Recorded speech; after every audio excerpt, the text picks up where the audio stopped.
that during the COVID and this time when all of us were going through the quarantines and everything, a lot of people were trying to, what do you say, take the power back to themselves, to be able to heal themselves, to be able to say, okay, if I have this, I will take this medicine and I will feel better. I don't always have to look for an appointment, which is very far. The hospitals may be far off, and the appointments themselves are more difficult to get to.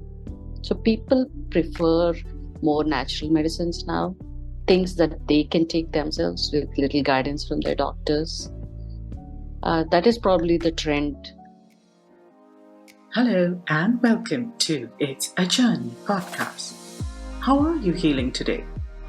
Your host, Stephanie Naidu, welcomes guests from different parts of the globe with professional expertise in health and holistic wellness. Holistic means physical, emotional, social, and spiritual well-being. So what do all of our guests have in common? It's their dedication to help us with our healing journey and personal development. Let's dive into this new episode with our special guest and explore the answers in order to continue our personal journey's exploration towards healing and self-love. Dr. Jyothi Kosaraju is a mental health counselor and a homeopathic physician. She holds a bachelor degree in homeopathy and a master degree in both psychology and counselling. Jyothi has been practicing as a registered homeopathic physician for 25 years, and she is a provisional clinical member of the Singapore Association of Counselling. When it comes to healing, she believes that a holistic understanding of both physical and mental health is essential. This is the reason behind her decision to pursue a profession in counseling and homeopathy simultaneously.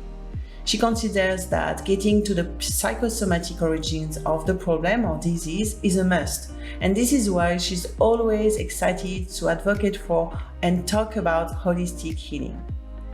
Originally from Hyderabad, India, Jyothi currently lives with her husband and 2 teenage sons in Singapore, where she has grown from a high-rise condominium, a beautiful herb garden, and put together a peaceful meditation space. In this 18th episode, I will be talking to Jyothi about homeopathy. Our topic today is homeopathy, how this gentle medicine works. Hello, Jyothi. Welcome to my podcast, It's a Journey. I'm so happy to have you here today with me. Hi, Stephanie. It's so lovely to be here finally, after all the different challenges we had to face. True. So let's start. And I would like to begin here with your journey. How did you become a mental health counselor and a homeopathic physician? Yeah, this is a very long story. Long story, it is. So, when I was very young, about 7 years old, I had chicken pox. Back in the day, that was quite common. But within a year, I had it again. So my parents are like, there's something that needs to be corrected probably, and took me to a homeopath. Till then, I was always exposed to the allopathic way of treatment, like going and then the doctor will just give you some paracetamol or an injection. And then I went to this homeopath and he was like, what is it that's bothering you? And he asked so many questions about me. The first time I was considered a person in a way. And I was like, why is he asking me all these questions? No one ever asked me these questions. He was not even talking to my dad. He was just talking to me and trying to understand who I am. I was like, okay, this is a possibility then, that I am a person. So that changed my view of doctors a lot.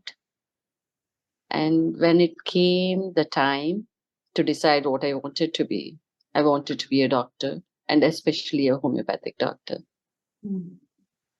So I did my bachelor's in homeopathy in India. And then practiced there for a bit. Then I tagged along with my husband to Singapore with my 2 boys. I had a break. And after that, when both my kids went to school, I was like, okay, what is it that I want to do now? I need to find something that I can do.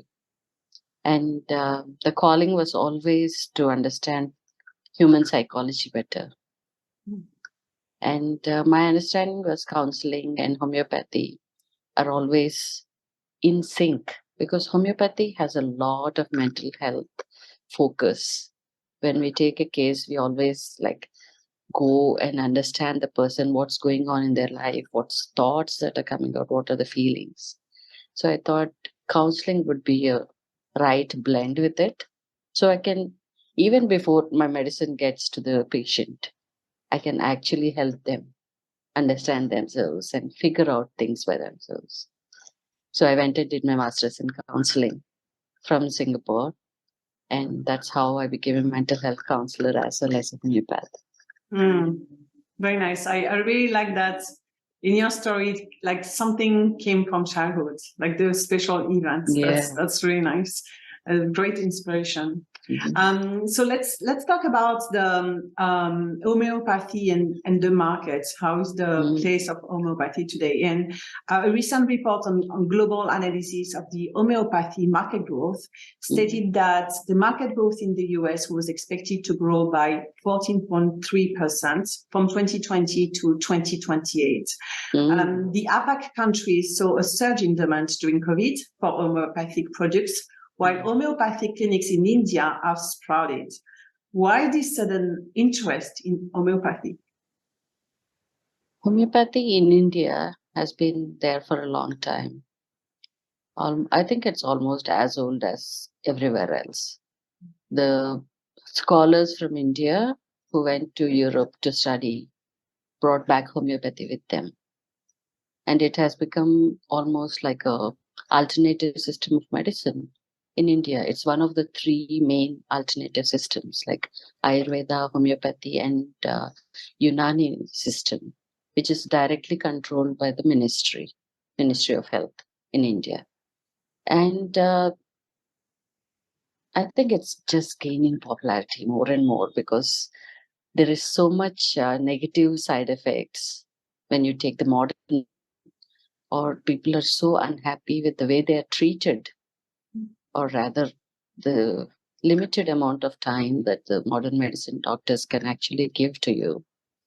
They seem to be going more towards the natural systems, which are Ayurveda, homeopathy, and Unani. And homeopathy, especially because it's known for not having any side effects.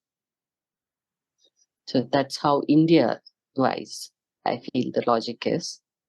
In the US itself, this is my understanding, that during the COVID and this time when all of us were going through the quarantines and everything, a lot of people were trying to, take the power back to themselves, to be able to heal themselves, to be able to say, okay, if I have this, I will take this medicine and I will feel better. I don't always have to look for an appointment, which is very far. The hospitals may be far off, and the appointments themselves are more difficult to get to. So people prefer more natural medicines now, things that they can take themselves with little guidance from their doctors. That is probably the trend. And also because people are moving out of the cities and into areas where they can work from anywhere now. So this goes right with that flow. So people are preferring homeopathy over modern medicine for that reason.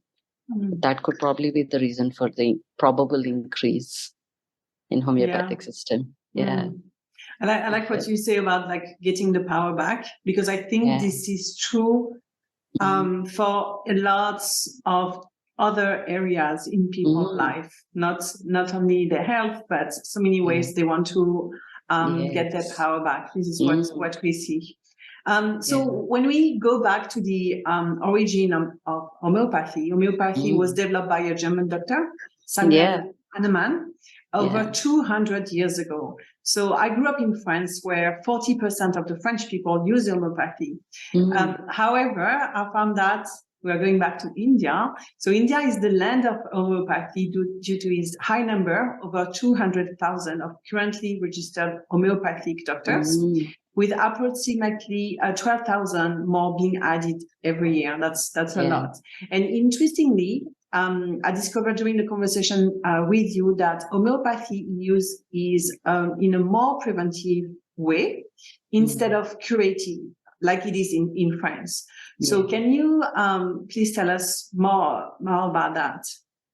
Like we were talking before, homeopathy has become a part of alternative system of medicine in India. And the ministry themselves run a lot of government clinics.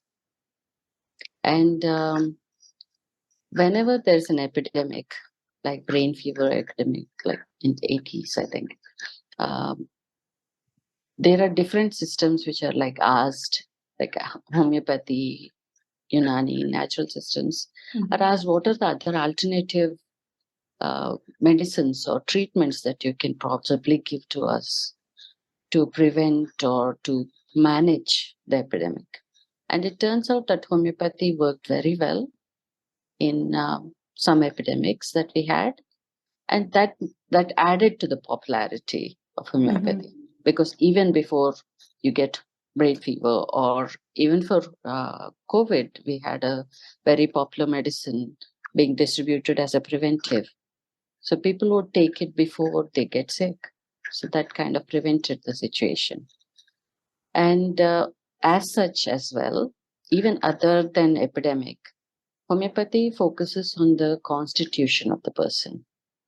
So we have constitutional, when a client comes in, we try to understand, as you've experienced in my clinic before, we try to understand what's going on in their life, what is that could be affecting them to produce those physical symptoms that they're going through.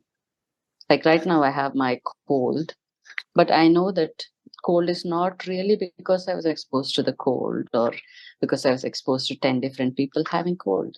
If my body was strong enough, my mind was strong enough, I wouldn't receive it.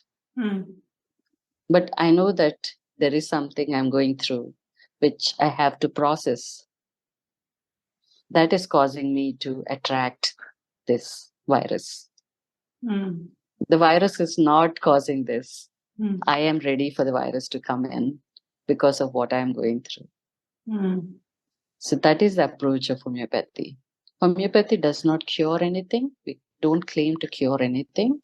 We strengthen the immune system, or the vital force as we call it, to deal with whatever the body is going through, to strengthen it so much that they don't attract other things.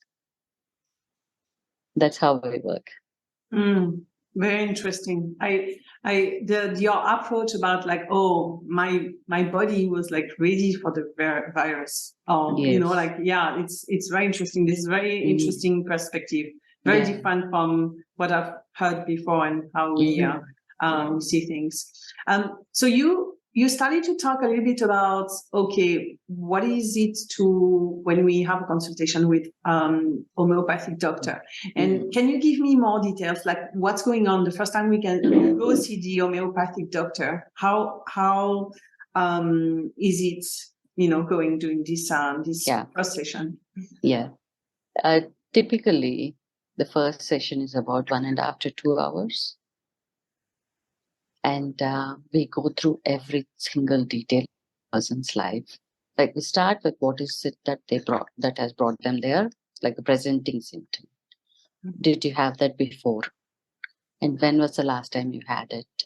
Is there any other history to that? That's where we start, the presenting complaint and the past complaints. And then we go to the family history. What was your mother going through when you were in her womb?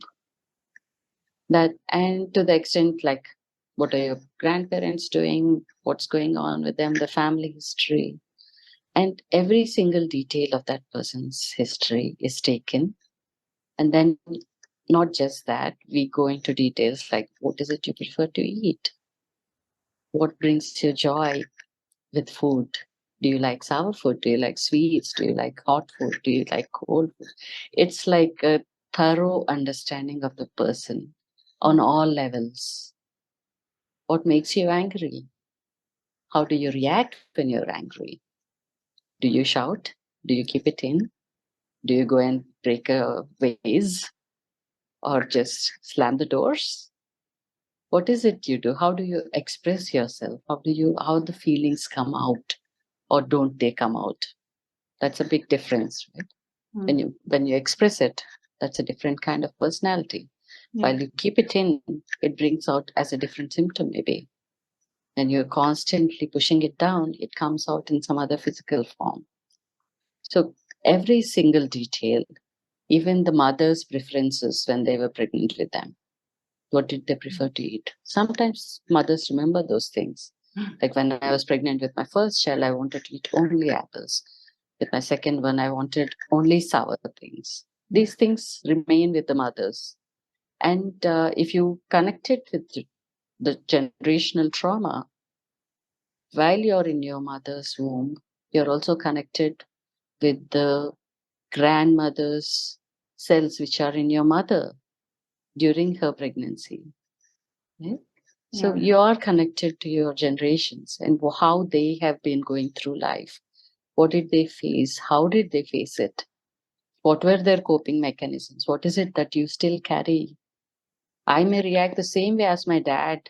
When I get angry, I walk out of the room. My mom, she likes to just bash it out and finish it that then and there. But I get my things, anger management from my father's side. I may get something else from my mother's side, right? So everything comes in and it's you as a person. You're molded in a separate way. So when we understand all these things and what made you, you in that moment, and how you are dealing with your situations, how your body is expressing it as a symptom, that's when we understand. And what we do is we have provings, like when I have to talk about provings a bit more. When we, in homeopathy, when we decide to do, like use a particular herb or a substance as a homeopathic medicine, we take the physiological substance and prepare it in homeopathic way and give to like 30 to 40 people, normal people who don't have any symptoms. It is seen that they will develop some particular symptoms. And most of the time, these 30, 40 people will develop very similar overlapping symptoms. And this is recorded as the remedy's constitution. So this remedy, let us say pulsatilla, has so and so symptoms that are coming up in a normal person. Then the next stage is called a clinical trial. We give this medicine to people who have these symptoms. And we've seen that when we match the like to like, it works and the person feels better.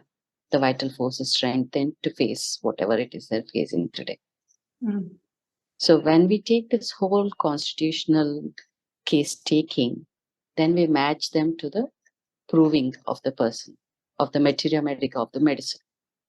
Then when we decide that, okay, these symptoms seem to be matching with this person's symptoms, then we give that medicine to that person. So we believe in like cures like. That is homeopathy, the system of medicine which works through like cures like.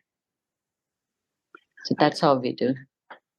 Okay, and so after that, you give the homeopathy medicine. To the medicine to the person, and the person will maybe follow your certainly follow your instruction, and maybe have like a second appointment with you. Yes, definitely. To follow up. Okay, for me, like what is amazing is like the difference between the modern medicine. We have experience going to the doctor and the whole thing take 5 minutes. 5 minutes? Yes. Yeah. Like there is no time for chat. It's just like, if you, like, we've been to the doctor before, they check you, and then they prescribe the medicine, and then off you go to the pharmacy, and that's it. Yeah. So, like, what I found incredible is like the difference of time that is spent with the patients. So to me, it was something really that was, wow, that's a big difference. Yeah. And thank you for explaining also the foundation of homeopathy, like you're like. So my next question is like a little bit more about you, and then your personality, and what you're passionate about. I know that you are passionate about flower medicine, because this is something that we discussed together, and then that's what you gave me. How does it complement your work with your clients? Yeah, a little bit about flower remedies first. Sure. These were Dr. Edward Bach in the 1930s. He was actually a pathologist, I believe. And when he realized that he was having cancer and it could not be cured with the modern medicine, he retreated to a countryside, and he observed that when he was with some flower plants, floral plants, he felt a certain way. Like when he was in front of the plant called mimulus, he would feel happy but afraid. So different plants, he observed that there was a different energy, the feeling to it. So what he did was he brought the flowers and put them in crystal bowls filled with water, and that's how flower remedy started. He took the medicine, and he saw that he was feeling better in that particular feeling. If he took mimulus, he's not so afraid anymore. If he took mustard, he didn't feel so sad anymore. So he developed like 38 flower remedies, which matches different feelings that we have every day, like fears, then concerns, how you feel stuck in the past sometimes, how you want to start over, but you can't, you're afraid to start things again. These different anxieties and feelings, all these are covered in the Bach flower remedies. How I find it useful in my practice is we match the constitution to the homeopathic medicine. But there are some transient feelings. Like I may be feeling anxious today because I have to have a podcast call with you, right? But this may or may not be very deeply rooted to my constitution. I would rather fix this fix it for today, right? So the Bach flower remedies are excellent in what do you say, in healing those feelings. Dr. Bach believes in the saying, heal thyself. That means you heal yourself. This system was made in such a way that every person, you, me, anyone on the road, they can come and they can get this medicine and say, okay, I'm feeling really afraid of something today. Do I know what it is? I'm afraid of going to the 30th floor. I may be really afraid of the heights. Okay, you can take mimulus. If you're afraid but you don't really know what's it's coming from, you can take some other medicine. So there are different medicines which match your feelings. It's like you pick one, whatever it is that's what you're going through that day, and it works for a week or 2 weeks till that is done. So after 2 weeks, it is suggested every 2 weeks you review what you're having, the feelings. So after 2 weeks, you'll come back and you say, I'm not worried about the podcast anymore, it's done. But today I want to worry about something else. Or I'm thinking about how there was some trauma in my life like 10 years ago and I still can't get over it. Okay, that's what's bothering you today. Let's look at the medicines that match that day. So I feel that homeopathy is excellent with very deep healing, but we have more variety of very focused towards feelings kind of thing with Bach. So I love to use both. Like I had given you as well, right? Some homeopathy medicine, and also on top I gave you the Bach flower remedy. So what you were going through a transitional period that time. Exactly. Yeah. So that's how I work with it. I know that there are very acute remedies in homeopathy as well, which work excellent. But this is very focused on the feelings. And as a mental health counselor, I feel like, okay, if my client can feel better with not just counseling, but with help from Bach flower remedies, I will definitely advise that. Fantastic. That's the way you describe it. It completely makes sense. So that's great. When I was preparing this my questions for this interview, I did a lot of research on internet because I like to research my topic, and something that came across often is like homeopathy is slow or homeopathy doesn't work. So I want to have some of your feedback, your opinion regarding this that we can see, we can hear. Yeah. Okay, let's go with the first one, which is homeopathy is slow. Sure. Yeah. Yeah. Homeopathy, it's a common misnomer that homeopathy is slow. Because I'm telling this from the experience in India mostly. But in India, typically, if you have some problem, first you'll go to the modern medicine. If it's not fixed there, because you want a quick fix, right? Today's lifestyle, you want a quick fix. Then you go there, it's not completely addressed, or you don't feel heard. And then after a few trials and everywhere, other doctors, then you come to homeopathy. By that stage, typically it's a chronic condition. And with homeopathy, the thing is, it doesn't do any instant magic. When it's a chronic condition, we give medicine and then it opens one layer of the onion. So we peel layer by layer, and it does take time for us to get to the core of the problem. Because in the first session, although we are doing 2 hours, the client may not be in a position to trust you with everything.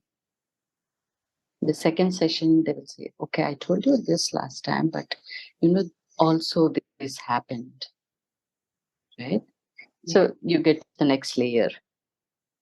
And the first medicine may not always be the best medicine. It will make way to the next best medicine. So you give a different medicine that will open one more layer. So this process takes time. It is not an instant answer in chronic conditions. So the misnomer has been because of that. But addressing that, when you have a fever, a cold like me, or any other symptom, like maybe you have a cramp because there is gas in your stomach because you eaten something particularly flatulent. So in that case, I will give a medicine and it will be okay within a day or two. So when the condition is acute, like you have a fever, you have a cough, yes, it works fast. But most people remember that it takes to the chronic session. So that's why there's that misnomer. But definitely in all cases, homeopathy works. The other one being, it doesn't work at all. Yeah. I'm sorry, Jyothi, before we move on to the second part of your answer, what I'm, and based on what you, your response, I'm thinking, wait a second, is it slow or are we too impatient? Maybe it's true that we cannot wait anymore. Like the attention that we have, and it's like it has to be very quick. So we say that, homeopathy is slow, But how about like looking at ourselves first and see if it's not coming from us? Anyway, I just want to mention that because, like, I what totally you say agree with you. just was like, oh my god, you know. Okay, so That how is about true. So how about doesn't work? How do you address that? Yeah. Most people who are very scientific oriented and people in the modern medicine world believe that homeopathy is just placebo therapy, because homeopathic medicines are so diluted, what we call as potentized, and what the other side calls it as diluted, to the level that the dilution is below the Avogadro number. That means you won't find any molecule of that particular medicine in the medicine that we give, like any medicine for that matter. Let us say sodium chloride, which we call as natrum mure, the common salt. It's an excellent medicine. And how homeopathy works is we dilute it. And we believe that each dilution we potentize, we success it, like there's a particular process which increases the potency of the medicine by decreasing the mass of it. So technically, there is nothing in the water except energy. We believe that energy is what corrects your vital energy, which strengthens your vital energy. So it's an energetic medicine, not a physiological dose. So if you believe that you need to see the natrum chloride in water to believe that it works, then yeah, it's not going to happen. But if you believe that there is energy in your body, and when there's a deficit of it, you need strengthening. And this is the energy medicine. The energy of that particular medicine will match your deficit and correct the vital energy. Then, yes, it works. So if you believe that everything has to be proved in the lab, no, homeopathy is not for you. Because you won't have the trust, you won't believe it. But if you believe that there is so much out there that we don't know yet, which can't be proven through science yet, yes. So that's how I believe homeopathy works. It's an energetic medicine. And sorry. And if you say it's a placebo, I'd rather have a placebo that works than a medicine which will give you a side effect. Absolutely. And something that you mentioned to me, and we briefly talked about it like in this episode earlier, but I want to go back a little bit, revisit that, is the time that is spent with the clients, with your patients, during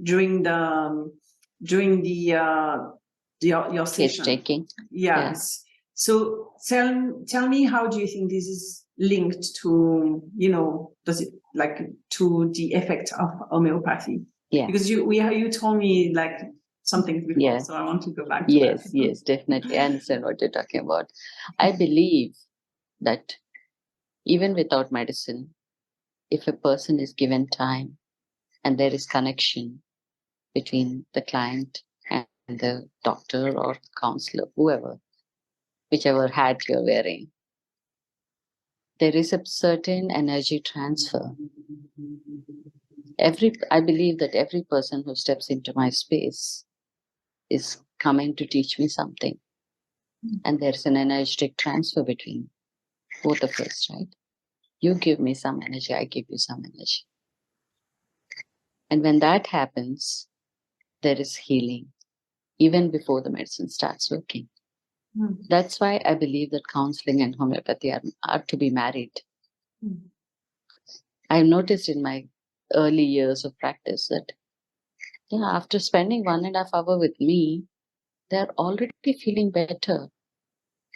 I mean, even before I pack my medicine, I know that they are feeling better. I can see it in their face. Right? That works well. And then if you add the power of the energy of the medicine, it has to work. Mm. That is what I feel. Modern medicine is amazing, especially in surgical manners and also in the kind of research that's going with it. It's amazing, the kind of resources they have. But I also believe that we need to connect with people to be able to heal one another. Yeah, fantastic. Thank you so much. My last question is going to be just about you and your routine. So I'm very curious about your daily practice, and if you have one or if you don't have one. So I'm curious to open and this door and then see what's going on, like behind the professional person that you are. Yeah. Yeah, I definitely have one practice that's a constant with me for a long time now. It's called the gratitude practice. Mm-hmm. And this is something I do first thing in the morning. As soon as my eyes are open, I don't get off the bed and rush. I used to do that before. I just lay in my bed and thank whoever is up there who has given me one more day in this life, my higher self, my spirits, my gurus, and then thank my body. I thank Earth for holding me here, for giving me a life here. Then I thank every part of my body, starting from my feet to my head. And I feel the gratitude and the happiness and the love that can spread through my house, through my island that I live in, to the earth. That connection with earth and the gratitude starts my day really well. When I get out of the room, I'm ready for anything.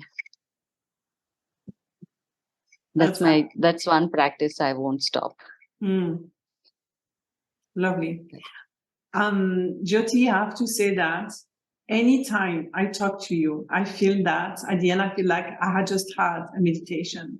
Your voice, I mean, especially for podcasts, your voice is so soothing. You are it's reassuring. It's like, it feels like home. It's so nice to listen to you. Of course, you are bringing the knowledge, but you're also, your voice is like amazing. I mean, absolutely amazing.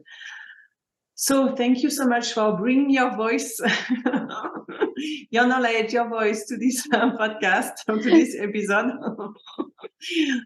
It was lovely talking to you. As always, it's such a pleasure. So thank you so much, Jyothi.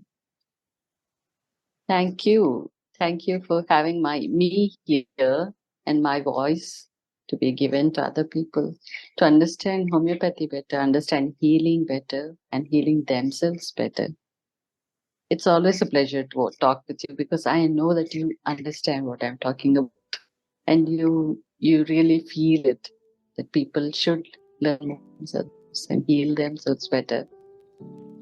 Thank you very much. Thanks for having me in it too. Thank you so much.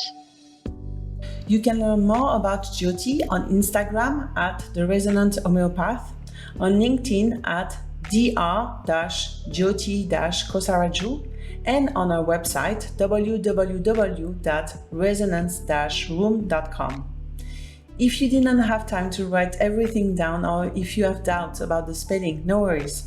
All the links are listed in the description section on our YouTube channel at Ojivati. Thank you to all our listeners, and see you very soon for more on healing, self-love, and your personal journey. Thank you for listening and for taking time for yourself. If you enjoyed this episode, please subscribe to our podcast, share this episode with others on social media, or leave a rating and a review. To catch the latest from Ujjvati, follow us on Instagram, Facebook, or Twitter at Ujjvati. Thanks again and see you on the next episode.